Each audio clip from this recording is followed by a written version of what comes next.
So I recently started uploading art videos on my YouTube channel twice a week. Woohoo, look at me, I'm doing a thing. But last week I did a drawing my followers video, and this week I decided to do a drawing my subscribers video. Anyway, yeah, thank you, enjoy.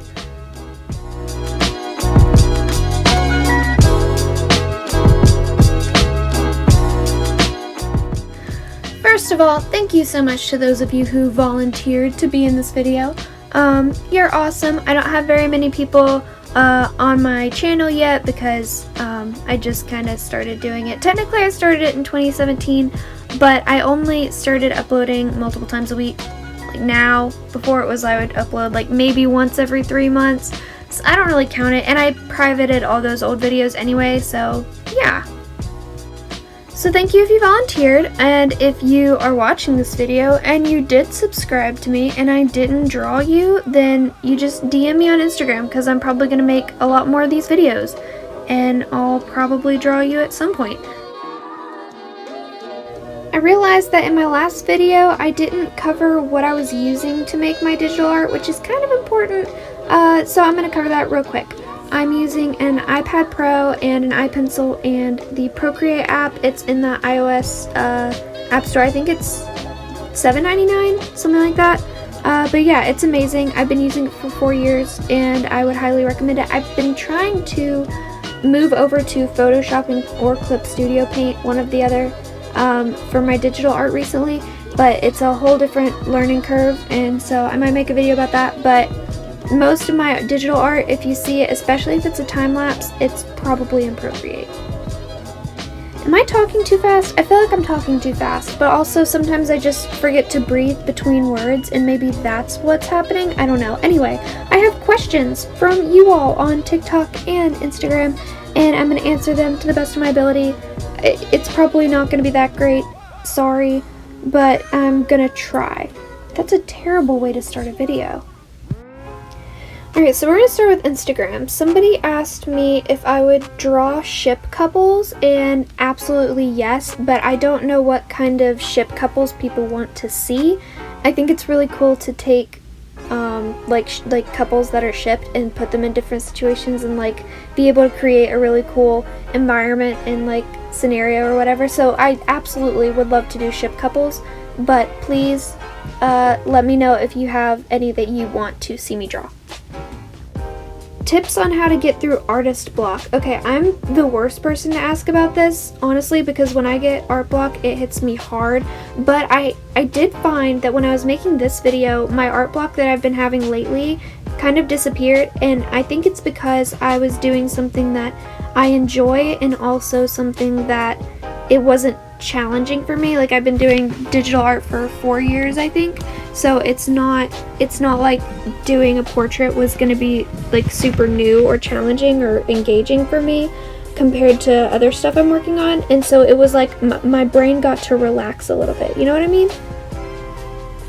I think the trick is just for me to try and relax and not take it too seriously, and then I end up making good stuff.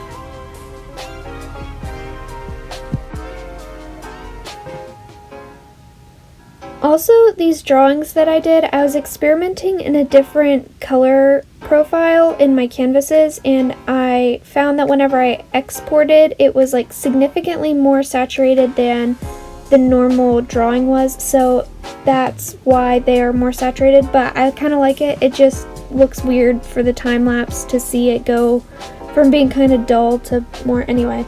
So yeah, you get it, okay. Wow, it's like I don't even know English today. Okay, so somebody asked, what is the most challenging aspect of putting your art on social media? The biggest part of that for me is actually putting it on social media. First of all, if I make art, I kind of talked about this in my last video, but if I make art that I think is bad, I don't want to put it out there. And the hardest part is actually the act of posting something, and then like the first 2 or 3 minutes where I'm holding my breath to be like, is it actually good, or am I crazy? Or am I right about it being bad, or am I crazy? You know, that kind of thing. And so that's the hardest part for me. But also another hard part about doing art with social media is that whenever I'm creating art by myself and I'm not filming it or anything, I'm constantly thinking about what people are going to think of when they see it, or like what people are going to judge about the artwork or anything like that, which is a terrible way to go through making art, because the best way that, or like the best art that I've made has always been art that I've made either for myself or that I've made because I want to make it really, really good just for the sake of making good art. And so whenever I'm trying to make it to impress somebody, or for like, you know, because I'm thinking about what other people are going to think of it, I never make good art. I always make it really bad. And then, you know, so I just need to, again, relax and just, you know, make art and let it be. Someone asked, what brushes do you like the most? And your art is really good. Oh, thank you. Okay, I didn't realize that wasn't part of the question. Okay, what brushes do I use? In digital art, I use, mostly I use the airbrush a lot. I have a creamy pastel brush or something like that I downloaded off the internet that I have no idea what brush pack it was from. But if y'all are really interested in it, I can try and figure out what it was from. But it's just a normal brush.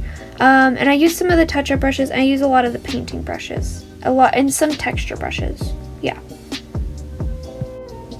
What's your favorite medium and why? Your least favorite medium and why? Okay. Least favorite medium, oil pastel. I can't stand oil pastel. It's gorgeous and I love looking at it, but it's the most frustrating thing to work with.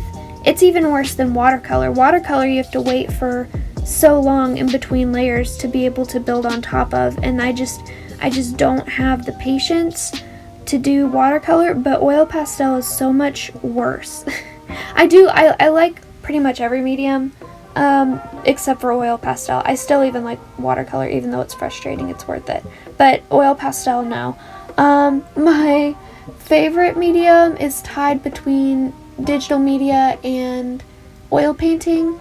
I still love oil painting. I'm actually applying for my concentration. I'm a art student at UNC Charlotte, and I'm doing a Bachelor's of Fine Arts in Art with a concentration in blank, and I'm applying for my concentration in the fall, and so I have to figure out what I want to do as my concentration, and whether that's going to be illustration, which would be more digital media, or if it would be a fine arts in painting, which would be oil painting for me. And so you're probably going to see me have multiple breakdowns in the next few months on this YouTube channel trying to figure out which one I want to do, and I have to figure it out before the fall. But oil painting is a constant challenge for me, and there's unlimited possibilities to what you can do with it. So I really love it. And also I feel like learning digital media is something that I can do more on my own, and with the internet it's super easy to learn more. And I've also learned so much that if I wanted to get a job in animation or something, as long as I can build a good portfolio, I feel like having a background in fine arts versus illustration will give me a niche. Anyway, so I don't really know. It's like one or the other. Or both. I don't know.